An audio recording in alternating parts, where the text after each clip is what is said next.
Hello friends, சின்ன மருமகள் serial இனி வரப்போகிற எபிசோட்ஸ்க்கான ரிவ்யூ தான் பார்க்க போகிறோம். அடுத்தடுத்த சுவாரஸ்யங்களை தெரிஞ்சுக்கிறதுக்கு இந்த வீடியோவை ஸ்கிப் பண்ணாமல் கடைசி வரைக்கும் பாருங்கள்.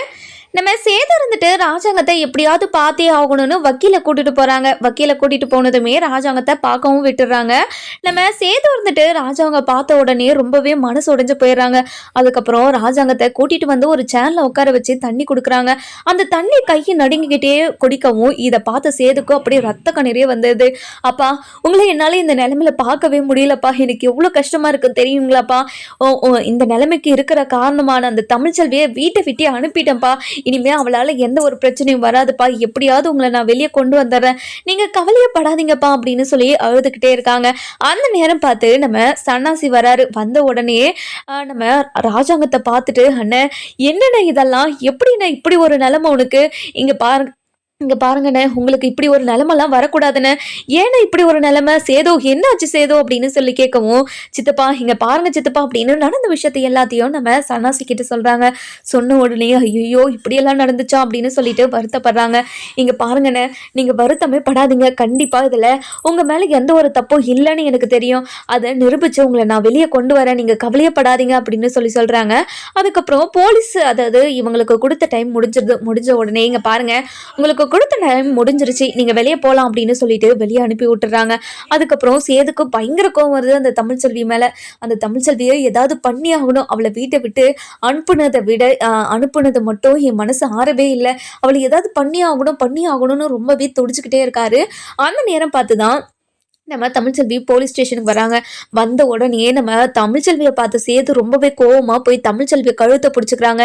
இங்கே பாருடி, என் அப்பா செத்துட்டாரா இல்லை உயிரோடு இருக்காரான்னு பார்க்க வந்தியடி அப்படின்னு சொல்லி கேட்கவும், இங்கே பாருங்க முதல்ல கையை எடுங்க நீ அப்படின்னு சொல்லி கேட்கவும், அதுக்கப்புறம் என்ன இங்கேயே கொஞ்ச நேரம் சண்டை போய்கிட்டே இருக்கு. அதுக்கப்புறம் சன்னாசி இருந்துட்டு, சேதோ கொஞ்ச நேரம் பொறுமையாரு, இங்கே பாருமா எதுக்காகமா இங்கே வந்திருக்க, முதல்ல இங்கே போமா, நீ தான் இது எல்லாத்துக்கும் காரணம்னு எனக்கு எல்லாமே தெரியும், அப்படி இருக்கும்போது உன்னால எப்படிமா இப்படி எல்லாம் நடந்து முடியுது, இங்க பாருங்க நான் ஒரே ஒரு டைம் மட்டும் மாமாவை பார்த்துட்டு போயிடுறேன், அன்னைக்கு என்னென்னலாம் நடந்துச்சுன்னு எனக்கு தெரியணும், அதெல்லாம் தெரிஞ்சா என்ன நடந்துச்சு ஏது நடந்துச்சுன்னு நான் கொஞ்சம் விசாரிக்கிறேன், இவ விசாரிச்சு கிழிச்சிருவா, இவ பண்ணதுனால தானே அப்பா இந்த நிலைமையில இருக்காங்க, இங்க பாருங்க சித்தப்பா, இவ ஒரு நிமிஷம் கூட இந்த வீட்டுல இருக்கவே கூடாது, இந்த இடத்துல இருக்கவே கூடாது, இவளை ஃபர்ஸ்ட் போக சொல்லுங்க அப்படின்னு சொல்லி நம்ம தமிழ்ச்செல்வியை திரும்ப துரத்தி விட்டுறாங்க. அதுக்கப்புறம் சன்னாசி இருந்துட்டு வீட்டுக்கு போறாங்க. வீட்டுக்கு போன உடனே தன்னோட அண்ணனுக்கு இப்படி ஒரு நிலைமை ஆயிடுச்சு அப்படின்னு ரொம்ப வருத்தப்பட்டு ரூம்குள்ள போலான்னு போறாங்க. அந்த நேரம் பார்த்து ஈஸ்வரி, நம்ம ஐஸ்வர்யா, அதுக்கப்புறம் சித்ரா, இவங்க 3 பேருமே பேசிக்கிட்டு இருக்காங்க. தமிழ்ச்செல்விக்கு இப்படி ஒரு நிலைமை வந்ததுக்கு நம்ம தான் காரணம்னு தெரிஞ்சா கண்டிப்பா யாருமே சும்மா விட மாட்டாங்க. அந்த தமிழ்ச்செல்வியை பழி வாங்கிட்டேன் நானு, அவள் தான் அவங்க அப்பாவுக்கு ஃபோன் பண்ணி ஜெனிக்கும் அவன் லவ் பண்ணுற பையனுக்கும் கல்யாணம் பண்ணி வைக்கசா, அதாவது எல்லாருமே நினச்சிக்கிட்டு இருக்காங்க. ஆனால் அது நம்ம தான் இதெல்லாம் பண்ணோன்னு தெரிஞ்சால் கண்டிப்பாக பெரிய பிரச்சனை இல்லை, ஒரு சின்ன தீக்குச்சால இப்போ எவ்வளோ தகன்னு எரிஞ்சுக்கிட்டு இருக்குன்னு பார்த்தியா அப்படின்னு பேசிக்கிட்டு இருக்காங்க. இதெல்லாம் கேட்டு நம்ம நம்ம சன்னாசி இருந்துட்டு பயங்கரமாக கோவப்படுறாங்க. இவளை இப்போதைக்கு நம்ம எதுவுமே பண்ணக்கூடாது, இதுக்கும் நம்ம தமிழ்ச்செல்விக்கும் எந்த காரணம் இல்லைன்னு, எந்த ஒரு சம்மந்தமும் இல்லைன்னு இப்போ எனக்கு தெரிஞ்சிச்சு, அதனால் இப்போவே போய் போலீஸ் ஸ்டேஷனில் போலீஸ் எல்லாம் கூட்டிகிட்டு வந்து இவ தான் எல்லாத்துக்கும் காரணம், இவளால் தான் இவளை பிடிச்சா எல்லாமே தெரிஞ்சிருது அப்படி இப்படின்னு மனசுக்குள்ளே யோசிச்சுக்கிட்டே போலீஸ் ஸ்டேஷனுக்கு போகிறாங்க. போன உடனே நம்ம சேது இருந்துட்டு, சித்தப்பா என்ன சித்தப்பா இங்கே பாரு சேதோ, இப்போ நடந்துக்கிட்டு இருக்க பிரச்சனை எல்லாத்துக்கும் ஒரு முடிவு வந்து நீ கவலையப்படாத, இது யார் பண்ணாங்க எதுக்கு பண்ணாங்கன்னு எல்லாமே எனக்கு தெரிஞ்சிருச்சு, அதனால நான் போலீஸை கூட்டிட்டு வீட்டுக்கு போறேன், வீட்டுக்கு போனாதான் இது எல்லா விஷயமும் தெரிய போகுது அப்படின்னு போலீஸ் கிட்ட போறாங்க. போன உடனே நடந்த விஷயத்த எல்லாமே சைலண்டா சொல்லிக்கிட்டு இருக்காங்க தனியா கூட்டிட்டு போய்.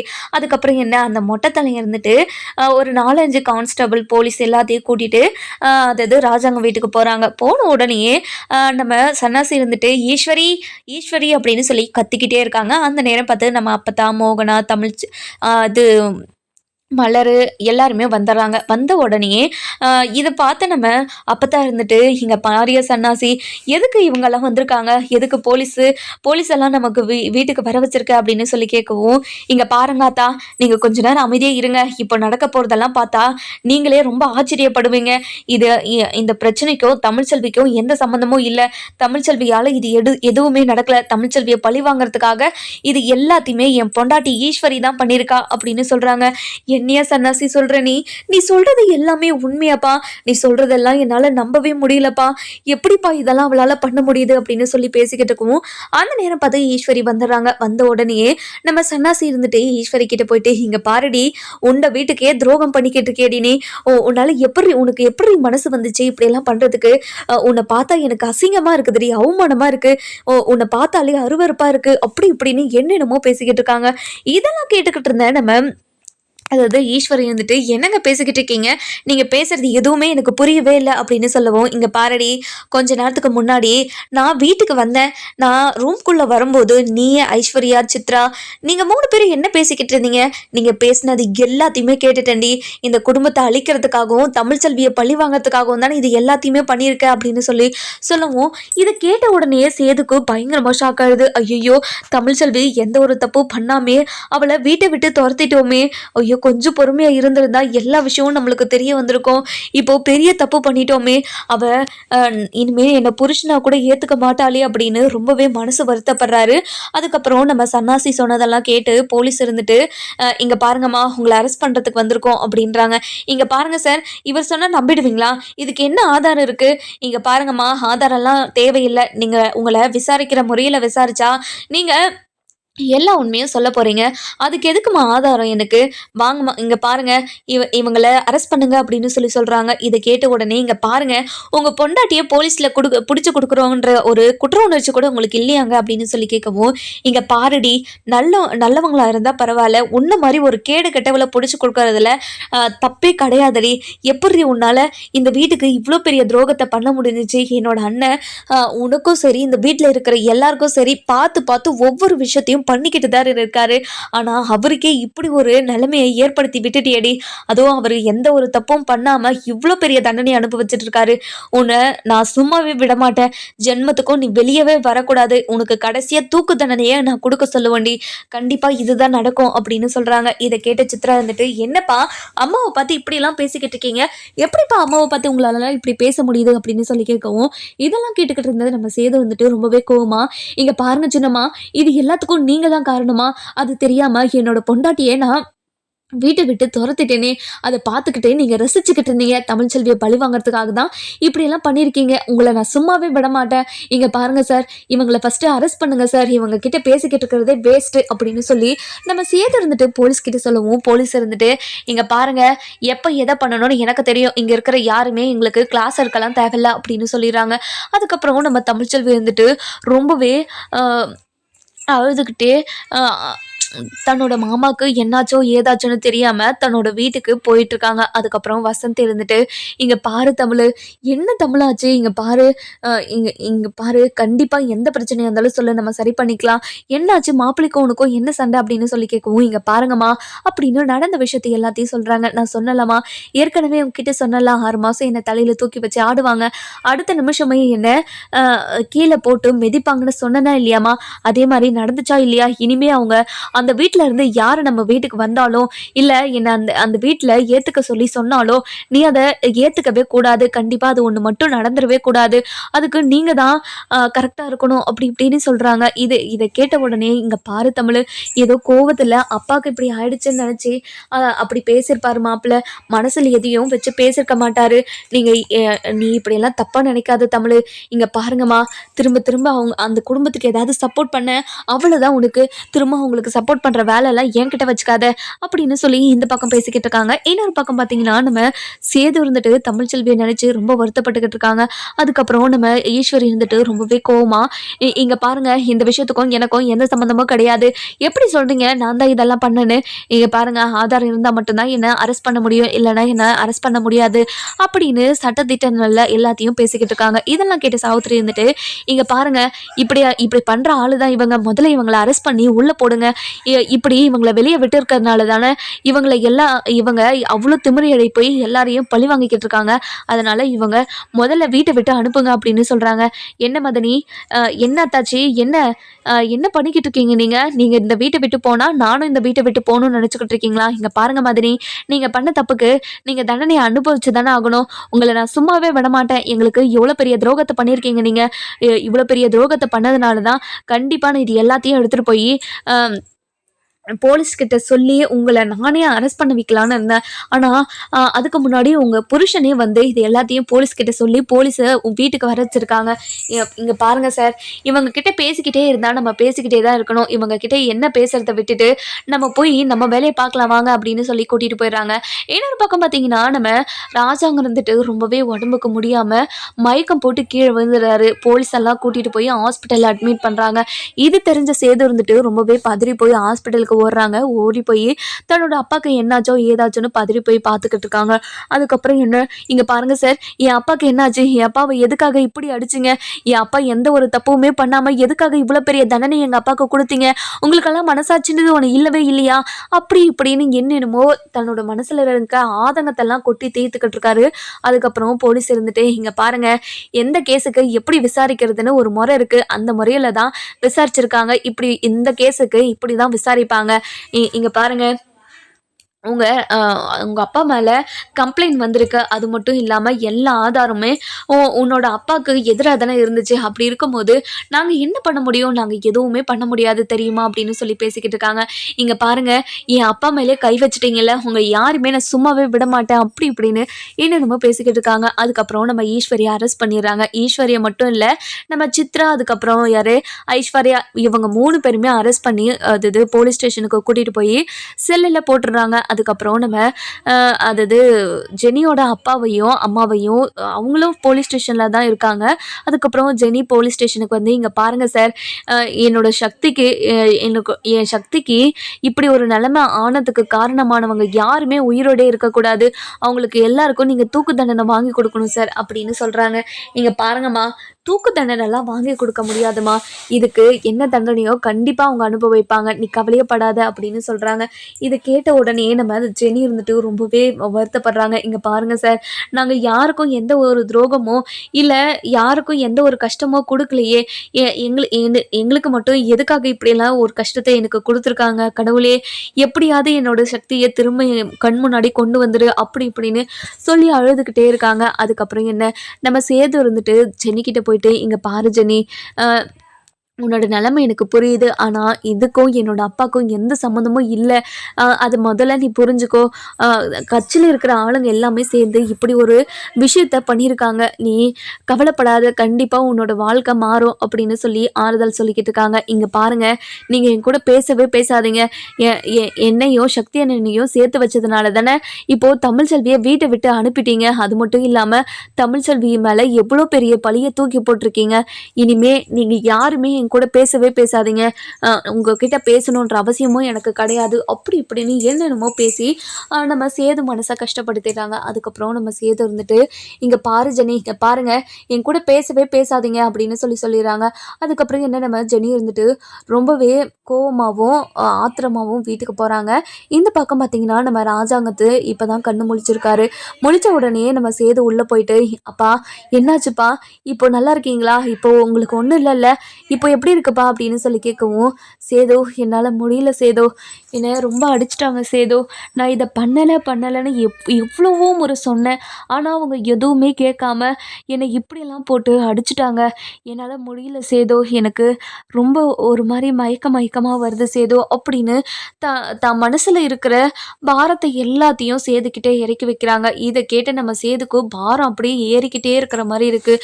அப்பா இங்கே பாருங்கப்பா, உங்களை இந்த நிலைமைக்கு ஆளாக்குனதே ஈஸ்வரி தான்ப்பா, ஈஸ்வரி சின்னம்மா தான், இது எல்லாத்துக்கும் காரணம் நம்ம வீட்டில் இருந்தவங்களே தான், தமிழ்ச்செல்வி தான் நம்ம அவங்க அப்பாவுக்கு கால் பண்ணி இப்படி ஒரு விஷயத்த செய்ய சொன்னாங்கன்னு நமக்கு எல்லாருக்கும் அவங்க அப்பா சொன்னாங்கல்லப்பா, ஆனால் தமிழ்ச்செல்வியை ஃபோனை எடுத்து ஈஸ்வரி தான்ப்பா, ஈஸ்வரி இருந்துட்டு பிளான் போட்டு அந்த ஐஸ்வர்யாவை மிமிக்ரி பண்ண சொல்லியிருக்கிறாப்பா, அதனால தான் அவங்க அப்பாவும் நீங்கள் சொன்னதாக சொல்லி இப்போ எல்லாத்தையும் பண்ணி வச்சுட்டு வந்திருக்காருப்பா, இது எல்லாத்துக்குமே காரணம் நம்ம சின்னம்மா தான்ப்பா அப்படின்னு சொல்லிடுறாங்க. என்ன செய்து சொல்கிற, நீ கொஞ்சம் அவசரப்படாமல் இருந்திருந்தனா இப்போ தமிழ்ச்செல்வி நம்மள நம்ம நம்ம வீட்டை விட்டு போயிருக்க மாட்டாள்ல, ஏன் சேது இப்படியெல்லாம் பண்ணா அப்படின்னு சொல்லி கேட்கவும், இங்கே பாருங்கப்பா, நீங்கள் இருக்கிற நிலமைய பார்த்துட்டு நான் எப்படிப்பா அமைதியாக இருக்க முடியும்?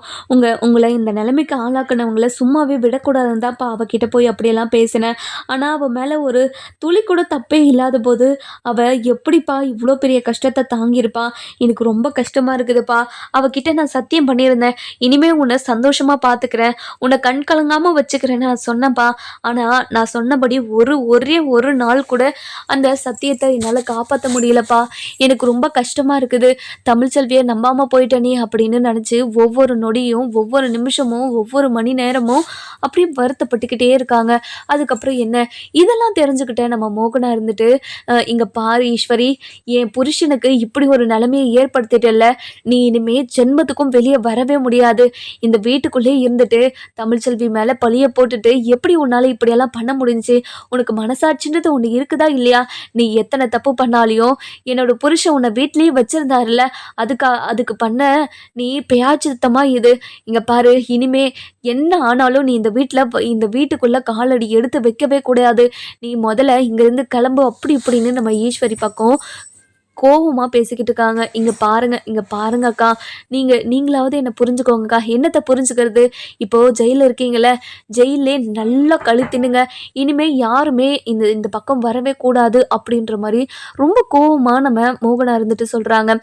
இன்னொரு பக்கம் பார்த்திங்கன்னா நம்ம ராஜா அங்கே இருந்துட்டு ஈஸ்வரி கிட்ட வந்து, இங்கே பாரு ஈஸ்வரி, இப்படி ஒரு கேவலமான ஒரு விஷயத்த பண்ணுவேன்னு நான் நினச்சி கூட பார்க்கல.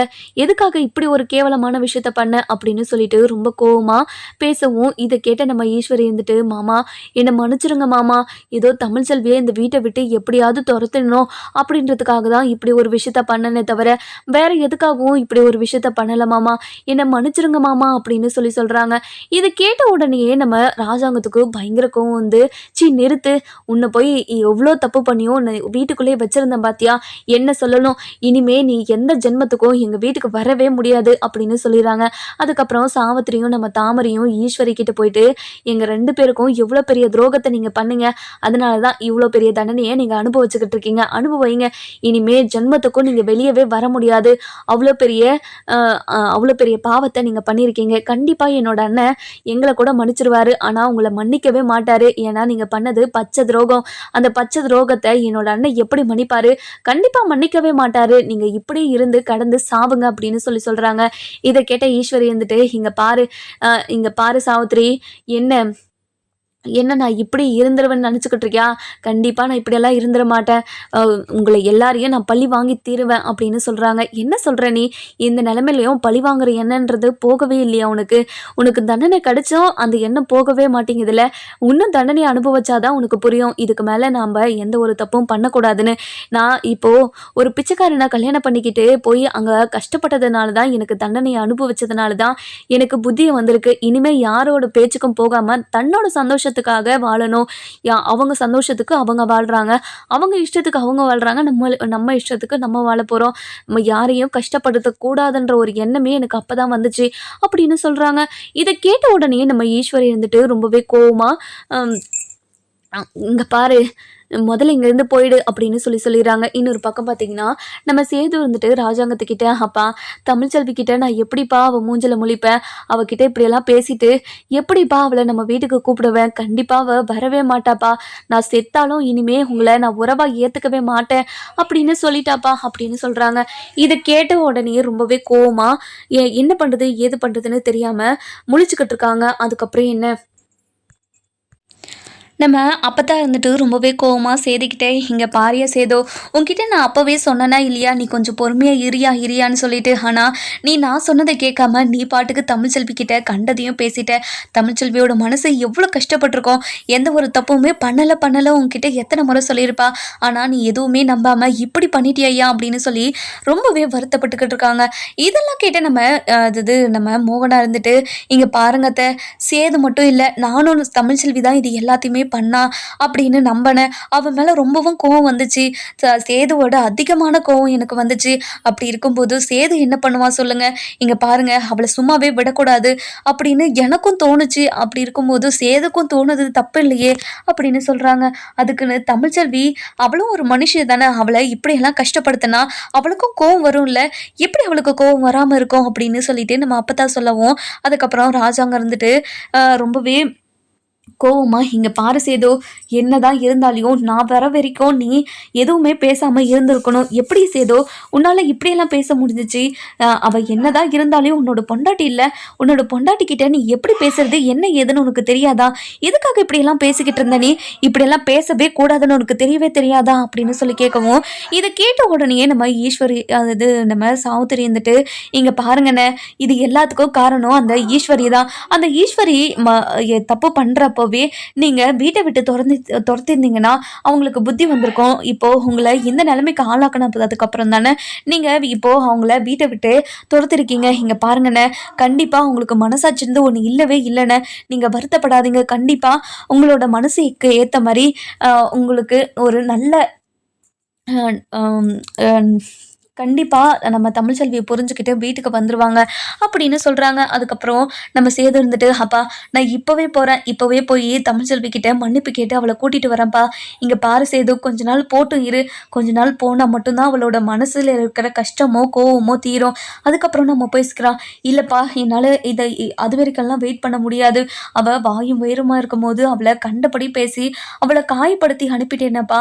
அவளை நான் இப்படிலாம் பேசியிருக்கலாம், இப்படி பேசுனது எல்லாரும் ரொம்ப பெரிய தப்பு தானே, நான் இப்படி பேசியிருக்க கூடாதுன்னு தானேப்பா, எப்படிப்பா நான் இப்படி பேசினேன், அவகிட்ட நான் சத்தியம் பண்ணியிருந்தேன்ப்பா, அவளை நான் சந்தோஷமா வச்சுக்கிறேன், எந்த ஒரு சூழ்நிலையுமே நான் உன்னை கைவிட மாட்டேன் அப்படி இப்படின்னு என்னமோ அவளுக்கிட்ட சொன்னப்பா. ஆனால் நான் அவள் சொன்ன மாதிரியே அவள் என்னை நம்பாத மாதிரியே நானும் அப்படி நடந்துக்கிட்டேனேப்பா. இனிமேல் நான் என்ன பண்ணுவேன் ஏது பண்ணுவேன், என் பொண்டாட்டி என் கூட இல்லாமல் என் பசங்களையும் என்னை பார்க்க விட மாட்டாளேப்பா, இன்னும் இப்போ என்ன பண்ணுறதுன்னு தெரியலேப்பா அப்படின்னு சொல்லிட்டு ரொம்ப வருத்தத்தில் பேசிக்கிட்டு இருக்கவும், அதுக்கப்புறம் நம்ம ராஜாங்க வந்துட்டு, இங்கே பாரியா சேதோ, கொஞ்ச நாள் பொறுமையாரு, நம்ம போய் பேசிக்கலாம் அப்படின்னு சொல்கிறாங்க. அதுக்கப்புறம் என்ன, இல்லைப்பா நான் இப்பயே போய் பேசிட்டு வரேன் அப்படின்னு சொல்லிட்டு நம்ம தமிழ்ச்செல்வி கிட்ட போகிறாங்க. போன உடனே நம்ம சேதுவை பார்த்த அதாவது தமிழ் இருந்துட்டு ரொம்பவே கோவமா உள்ளே எழுந்து போய் கதவை சாத்திக்கிறாங்க. அதுக்கப்புறம் நம்ம வசந்தி இருந்துட்டு, இங்கே பாரு தமிழ்ச்செல்வி, என்னதான் இருந்தாலும் அவர் நம்ம வீட்டு மாப்பிள்ளடி, எதுக்காகடி கதவை சாத்தின, இங்கே பாருமா, திரும்ப இந்த விஷயத்தில் ஏதாவது பேசினேன் அவ்வளோதான் உனக்கு மரியாதை. இதுக்கு முன்னாடி உங்கள் பேச்செல்லாம் கேட்டு அவர் கூட வாழ போனதே மிகப்பெரிய தப்பு, அது எவ்வளோ பெரிய தப்புன்னு அவரையே எனக்கு புரிய வச்சுட்டாரு. இதெல்லாம் தெரிஞ்சிருந்தும் எதுக்காகம்மா என்கிட்ட இப்படியெல்லாம் பேசிக்கிட்டு இருக்க, இந்த மாதிரி என்கிட்ட பேசிக்கிட்டே இருந்தேன்னா அவ்வளோதான், நானும் இந்த வீட்டை விட்டு போயிடுவேன். அதுக்கப்புறம் அவரையே இந்த வீட்டில் உட்கார வச்சு நீ நல்லபடியா பார்த்துக்கிட்டு சரியா அப்படின்னு சொல்றாங்க. இதை கேட்ட உடனே நம்ம ஈஸ்வரி இருந்துட்டு ரொம்பவே கோவமா இதை கேட்ட உடனே நம்ம தமிழ்ச்செல்வி ரொம்ப கோவமாக பேசிக்கிட்டு இருக்காங்க. அதுக்கப்புறம் என்ன, நம்ம செல்லப்பாண்டி இருந்துட்டு, தமிழ் ப்ளீஸ் தமிழ், அவர் எதுக்காக வந்திருக்காங்கனாவது கேட்குறனே போய், இங்கே பாருங்கப்பா, நம்ம வீட்டுக்கு ஆகாதவங்க கிட்ட நம்ம பேசணுன்ற அவசியம் கிடையவே கிடையாது. எதுக்காக நம்ம அவங்க கிட்ட பேசணும், அவங்க கிட்ட பேசணுன்ற அவசியம் நமக்கு கிடையவே கிடையாதுப்பா. திரும்பவும் அவங்க கிட்ட பேசி என்னத்தை பண்ண போகிறீங்க, எதுவும் பண்ணுறதுக்கு இல்லை. அவங்களுக்கும் நமக்கான உறவு எப்போவோ முடிஞ்சு போச்சு. திரும்ப இதை பற்றி நம்ம பேசுறதுல பிரயோஜனமே கிடையாது அப்படின்னு சொல்லிடுறாங்க. இன்னொரு பக்கம் பார்த்தீங்கன்னா நம்ம தமிழ்ச்செல்வி இருந்துட்டு ரொம்ப கோவமாகவும் ஆவேசமாகவும் உட்காந்துக்கிட்டு இருக்காங்க. அதுக்கப்புறம் சேது இருந்துட்டு வந்து கதவை தட்டுறாங்க. கதவை தட்டின உடனே நம்ம தமிழ்ச்செல்விக்கு பயங்கர கோவம் வருது. இங்கே பாருங்கம்மா, யாராச்சும் போய் கதவை திறந்தீங்க அவ்வளோதான் உங்களுக்கு மரியாதை அப்படின்னு சொல்லிடுறாங்க. அதுக்கப்புறம் என்ன, நம்ம அதாவது தமிழ்ச்செல்வி சொல்கிறதையும் கேட்காம நம்ம செல்லப்பாண்டி இருந்துட்டு போய் கதவை திறந்து விட்டுறாரு. கதவை திறந்து விட்ட உடனே, இங்கே பாரு தமிழ், நான் பண்ணது எல்லாமே தப்பு தான், என்னை மன்னிச்சிரு தமிழ், நான் ஏதோ கோவத்தில் உங்ககிட்ட அப்படியெல்லாம் பேசிட்டேன். நீங்கள் யாருங்க, எதுக்காகங்க இங்கே வந்து பேசிக்கிட்டு இருக்கீங்க, முதல்ல எங்கள் வீட்டை விட்டு போங்க அப்படின்னு சொல்லிடுறாங்க. என்ன தமிழ் இப்படியெல்லாம் பேசிக்கிட்டு இருக்க, இங்கே பாரு தமிழ், என்கிட்ட பேசு தமிழ், என் முகத்தை பாரு தமிழ், உங்கள் முகத்தை பார்க்கணுன்ற அவசியம் எனக்கு கிடையாது. இங்கே பாருங்கப்பா, நீங்கள் எதுக்காக கதவை திறந்தீங்க, முதல்ல கதவை அவரை வெளியே அனுப்பிட்டு கதவை சாத்திட்டு உள்ளே வாங்கப்பா அப்படின்னு சொல்கிறாங்க. இங்கே பாருமா தமிழ், மாப்பிள்ளை என்ன சொல்ல வராருன்னு கேளுமா, கேட்டுட்டு அதுக்கப்புறம் நம்ம பேசிக்கலாமா அப்படின்னு சொல்லவும், இதை கேட்ட உடனே நம்ம சேது இருந்துட்டு ரொம்ப கோவமா சேது இருந்துட்டு ரொம்பவே கோவமா, "இங்க பாரு தமிழ்ச்செல்வி, நான் பண்ணது எல்லாமே தப்புன்னு தானே சொல்றேன். அதுக்கப்புறம் எதுக்காக நீ என்ன புரிஞ்சுக்காம பேசிக்கிட்டு இருக்க? நான் எதுக்காக உங்கள புரிஞ்சுக்கணும்? என்ன புரிஞ்சுக்கிறதுக்கு இங்க ஆளே கிடையாது. நான் மட்டும் எல்லாரையும் புரிஞ்சுக்கிட்டு, அவங்களுக்கு ஏத்த மாரி நான் மாறிக்கிட்டு அப்படி இருக்கணுமா? எனக்கு அப்படி இருக்கணுன்ற அவசியம் கிடையவே கிடையாது. முதல்ல இந்த வீட்ட விட்டு போங்க" அப்படின்னு சொல்லிர்றாங்க. அதுக்கப்புறம் என்ன நம்ம தமிழ்ச்செல்வி இருந்துட்டு ரொம்பவே கோவமா பேசிக்கிட்டு இருக்கிறத பார்த்த சேது இருந்துட்டு, "இங்க பாரு தமிழு, நான் உன்கிட்ட ஒரு உண்மைய சொல்லப் போறேன்" அப்படின்னு சொல்றாங்க. "எ என்ன உண்மைய சொல்லப் போறீங்க? என் மேல எந்த தப்பும் இல்லன்னு தானே சொல்லப் போறீங்க?" அப்படின்னு சொல்லி கேட்கவும், "இல்ல, உன்னோட வயித்துல ரெட்டை குழந்தை இருக்குது. அந்த விஷயத்த தான் சொல்லப் போறேன்" அப்படின்னு சொல்றாங்க. இது கேட்ட உடனே தமிழ்ச்செல்விக்கு பயங்கரமா ஷாக் ஆயிடுது. அதுக்கப்புறம் வசந்திக்கும் பயங்கரமா ஷாக் ஆயிடுது. அதுக்கப்புறம் நம்ம தமிழ்ச்செல்வி ரொம்பவே கோவமா, "இங்க பாருங்க, எதை எதையோ பேசி என் என் மனச மாத்தி என் கூட சேர்ந்து வாழ்ந்துடலான்னு மட்டும் நினைச்சிடாதீங்க" அப்படின்னு சொல்றாங்க. நம்ம தமிழ்ச்செல்வி சேதுவ மன்னிச்சு ஏத்துப்பாங்களா மாட்டாங்களான்னு சொல்லிட்டு நம்ம வர எபிசோட்ல பார்க்கலாம். இந்த வீடியோ உங்களுக்கு பிடிச்சிருந்தா லைக் பண்ணுங்க, சப்ஸ்கிரைப் பண்ணுங்க. மறக்காம பெல் ஐகான்